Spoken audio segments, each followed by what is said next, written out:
Hey everybody. So it's been a while since we posted anything on our YouTube channel, and excuse me, I've been a little bit bored, so I figured I might as well just do what a couple of people have been asking and look at some specific Detroit urban survival tactics videos that have been posted. Um, One of our Twitch viewers sent me a list, so I found a few of them. Some of them I couldn't find. I don't know if those links were dead or if it was just something that wasn't really copied and pasted correctly. The URL possibly could have been a little bit incomplete or whatever. But yeah, so we're going to look over a few of these specific ones. I picked out the ones that I could find, like I said, from the list that I was sent. So here we go. First one, why sport fight training get why is sport fight training getting so many of the best pro fighters killed? One of the things that seems to be a theme with Detroit server Dust is that they make a distinction between what they do and combat sports. They call it sport fighting. And the implication is that combat sports is less effective when it comes to self-defense. But I kind of disagree. I think that anything can be less effective depending on the situation. Rather, anything can be ineffective depending on the situation. But let's start with this video and see what we can see.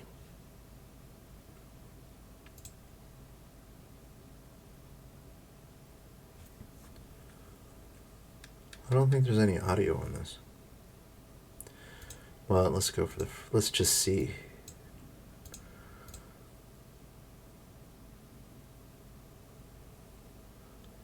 The headline's cut off, but looks like a Taekwondo teacher was killed and his school closed. July 16th, 2021. Well, I mean, Taekwondo really isn't that effective as a self-defense form anyways. Excuse me one second.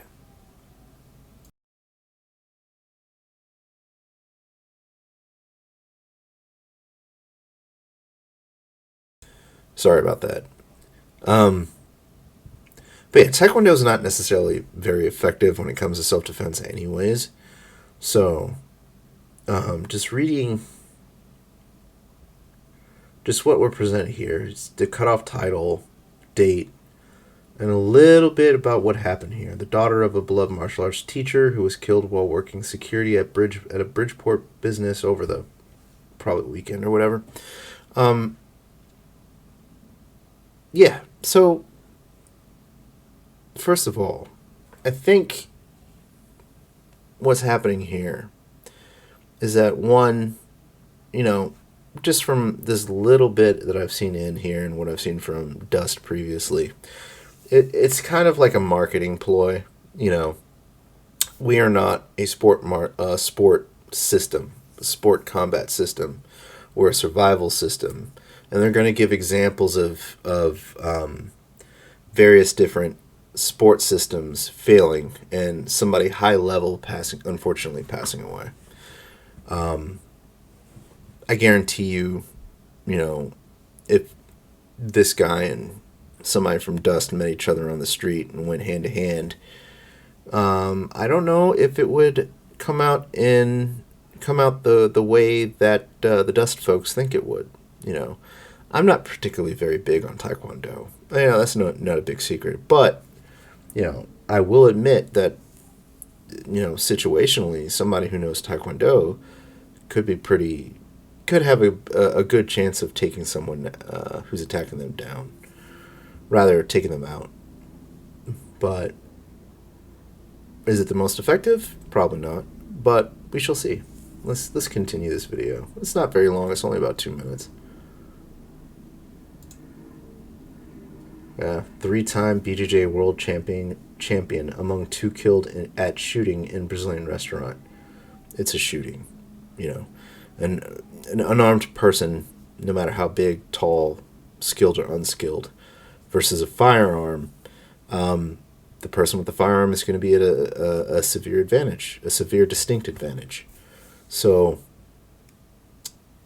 again, the implication here is that Dust's firearm disarm techniques will give a person who has gone through their training an advantage over a 3-time BJJ black belt who went up against somebody with a firearm.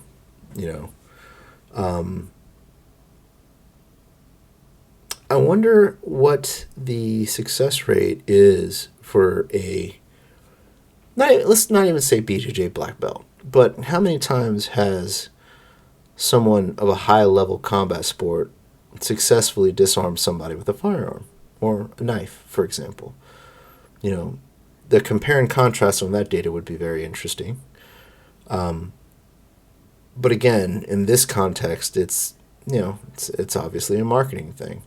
This guy probably didn't know how to disarm somebody with a firearm. We do. Oh, look, we're better.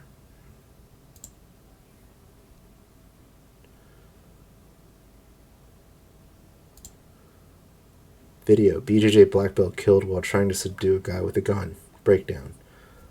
Again, just repeat what I said previously. A gun is going to give somebody a distinct advantage. It's the unfortunate way that the dice rolls. Hold on one second again.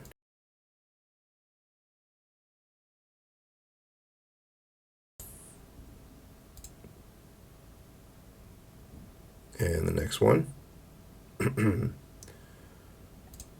Jiu-jitsu instructor killed trying to disarm a robber on a bus. Again, armed person versus unarmed person. In fact, I'd like to see the success rate for Dust's practitioners, employees, or whatever. I like to see their success fail rate when it comes to disarming an armed attacker. That would be a good compare and contrast. And the next one. BJJ black belt, father of 3, shot dead trying to disarm robber. This is getting old. All right, yeah. Again, armed versus unarmed. But I will say that combat sport training, even though it's obvious that Dust is poo-pooing on it, is going to increase your chances of not only just disarming someone, but also subduing them. But then again, that's what Dust claims, so whatever.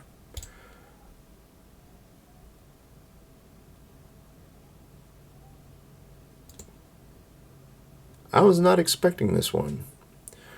Leandro Lowe, suspect in Leandro Lowe murder is a police officer and jiu-jitsu practitioner. I kind of feel like this was a low blow, because I think the circumstances of this, again, if I remember correctly, the murderer picked a fight with Leandro Lowe and then shot him. At a club. So, again, armed versus disarmed. Same old song. Next.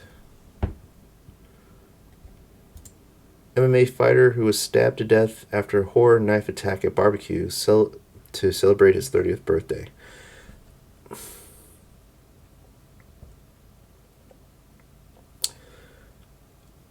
I'm probably going to do one more of these, but this is obviously just a marketing ploy for their own system. I mean, knives can be very devastating to the human body. I don't think people quite understand how dangerous knives can be. Within, I think, 15 to 17 feet, if you're concealed carrying and somebody with a knife attacks you, is charging at you, attacking you, most trained people cannot draw their firearm and put rounds on target without getting stabbed, because that closing that distance is very quick. But yeah, This is a little borderline insulting, I think, but yeah, whatever. Let's just do one more and move on to the next video. MMA fighter Tanner Marlowe is killed as part of double homicide. He was defending himself from an armed assailant. I mean, yeah, all these are... I mean, I get it. It's, again, trying to discredit one thing while giving credit to the other. It's fairly obvious. All right. Whatever with this video. Let's move on to the next. #1 survival strike that no combat sport or martial art competition allows. Let's take a look. Hey, you doing? Detroit Dust, let me ask you a question, brother. How you gonna eye poke me when I'm so cool I gotta wear my shades indoors? Down there in Deckaroo, Georgia. That's what my wife said. An eye poke? Somebody, she thought you were Colin McGregor, somebody like Mr. McGregor. This is obviously a parody. And I thought, my goodness, oh Lord, I've been contacted by McGregor. He's asking about the eye pokes. And then I looked at the video, and no, it's not the McGregor. It is somebody named the Brandon. And I don't mean let's go Brandon, like the Biden, not that one. This is one you don't know. He's in Or we should just get to it. Deckaroo, Georgia, in Russia. No, that's what my wife thought because she's foreign. It's actually a place called Decatur, Georgia. And that's where you have to find the Brandon that we're talking about. He doesn't have a Lamborghini boat. He don't have a Lamborghini car. But he does say he's cool, and he wants to know how Detroit Dust plans to eye poke him if he wears cool sunglasses inside. So here it is. Like this. We'll hit you in the throat. That's an intelligent option. I mean, why would you want to hit somebody in the... This is clickbait. I mean, you don't want to smack somebody in the throat because you could crush their windpipe.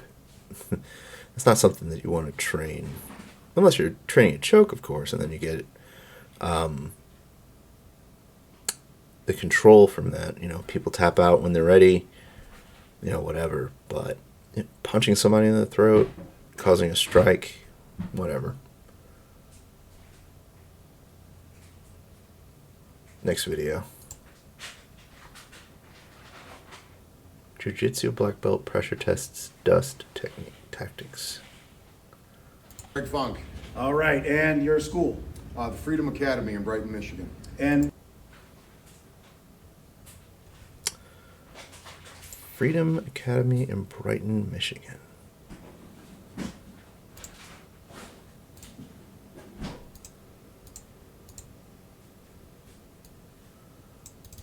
Let's see if that exists.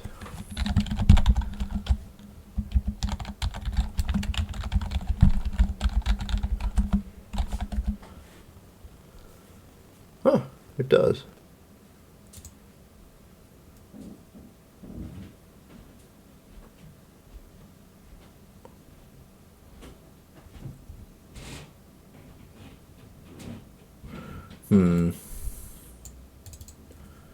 I'm always about verifying things, but the peculiar thing is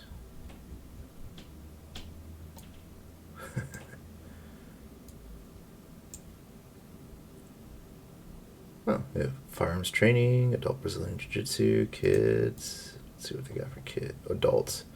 I can't verify that this guy even owns or trains this place.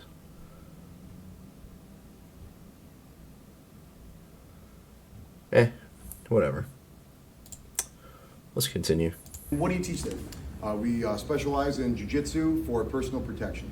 Okay, and your rank? Black belt under Eric Paulson. Okay. And what do you think about your training Sounds legit.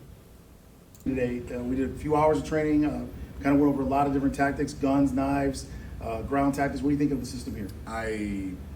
This is amazing. I really like is you put it the bridge. We're trying. You just.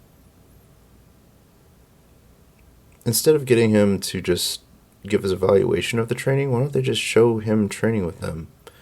Like actually doing the techniques, actually pressure testing it.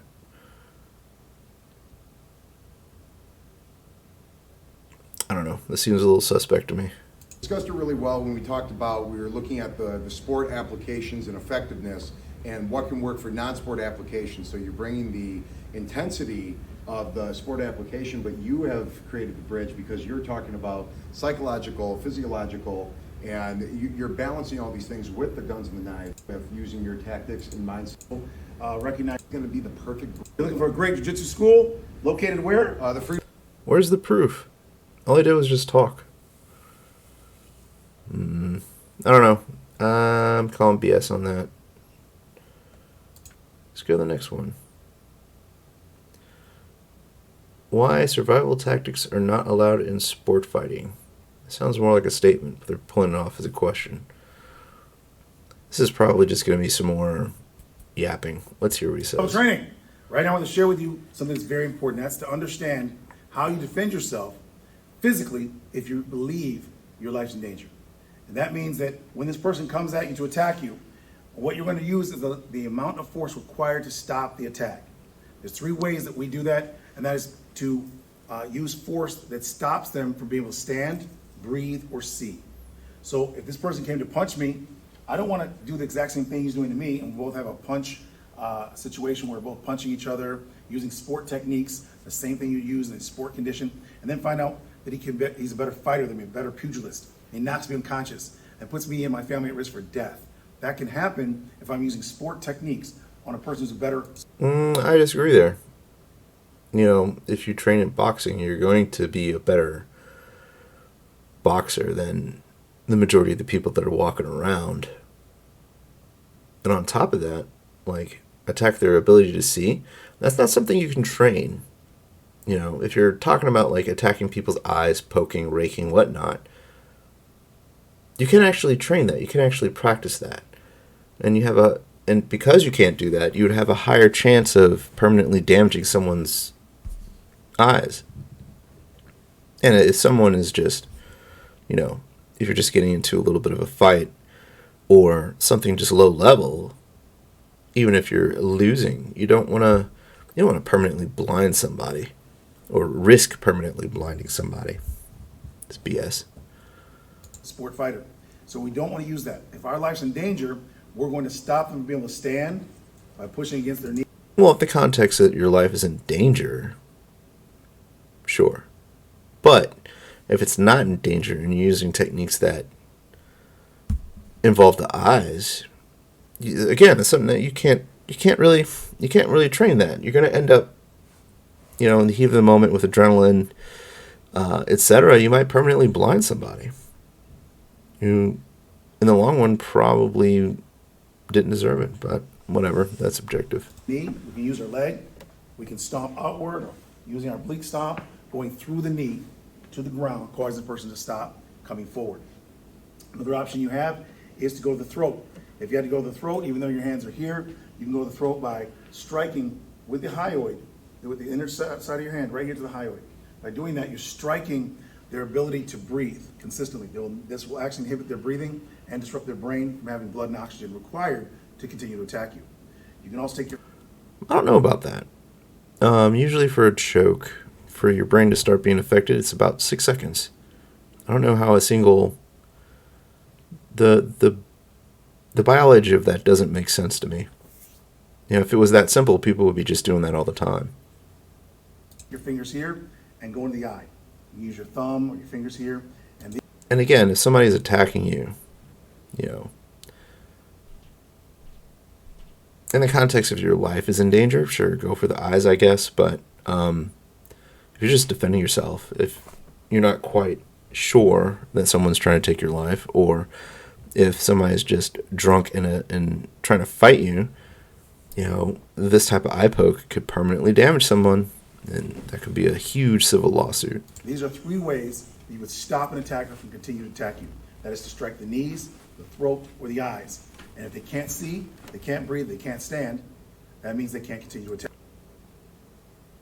You would have to kick very hard to take out someone's knee. If you factor in adrenaline, you could kick somebody in the knee, damage it, and they could still keep attacking you. Same thing with the eyes, you know. Poking somebody in the eyes might just piss them off and have them attack you even harder. And that throat thing he described as, I don't know. It seems like nonsense to me. Attack you or your family. These are ways that we teach to efficiently and effectively stop threats, stop attackers using the least amount of energy, the least amount of force, so you can create safety for yourself and your family safely. I mean, it's a good sentiment, but I don't know. This, The gentleman from Florida. Now recognize the gentleman from without actually seeing these live, I don't know. There's just too many red flags here. And if you look down at the videos they have posted, it's all, demonstrations, people describing things, but there's nothing that's actually live. Another example. Let's go to one that I watched the other day.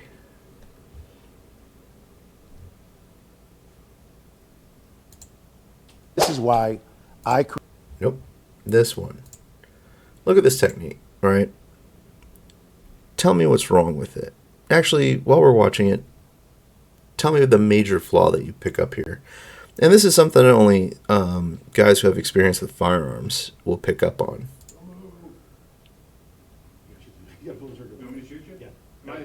We'll watch it through once and then I'll go back.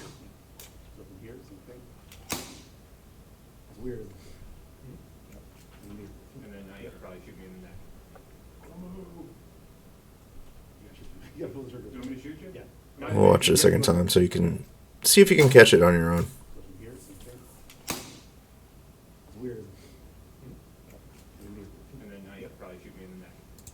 Alright, so first thing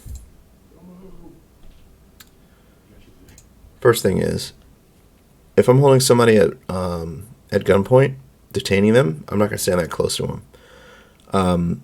Staying in arm's length is silly. I'm going to back up to at least 20 feet.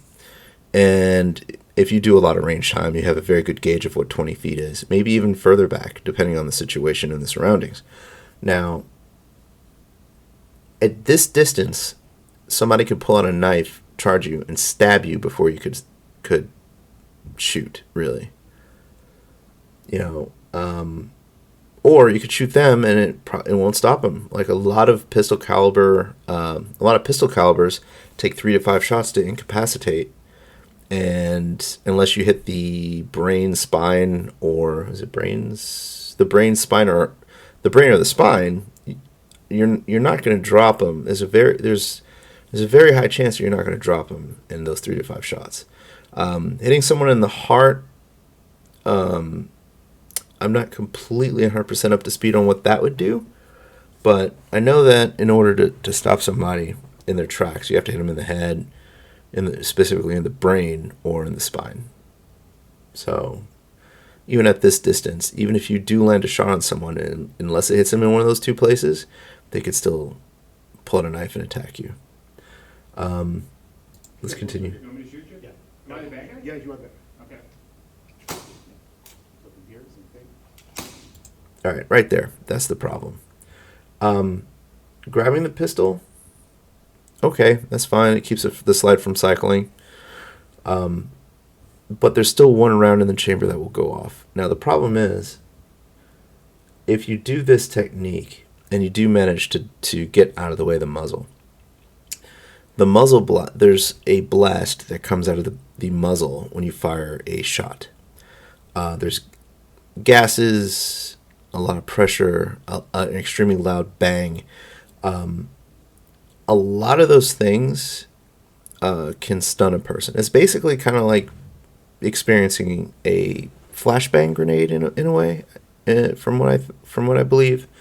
But the sound, unless you're wearing hearing protection, is going to probably blow out your eardrum. The sound of a gunshot, on average, is higher than that of a jackhammer. Even with hearing protection on, the sound of a gunshot is pretty close to that of a jackhammer by 20 to 30 decibels, from what I understand.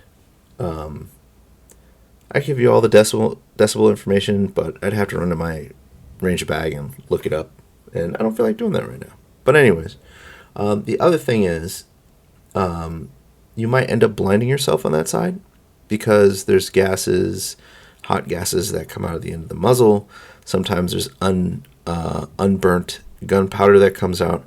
Sometimes gunpowder comes out and burns on the way outward from the muzzle, and that can hit you in the eye. If you don't have eye protection on, it could mess up your eye. You could risk a burn, some sort of pressure wound from the concussion of the shot going off.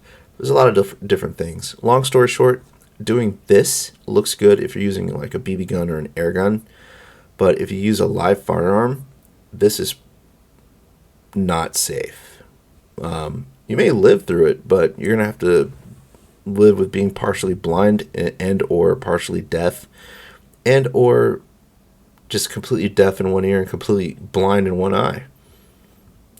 Those are not risks that I would take. Weird. And then you probably shoot me in the neck.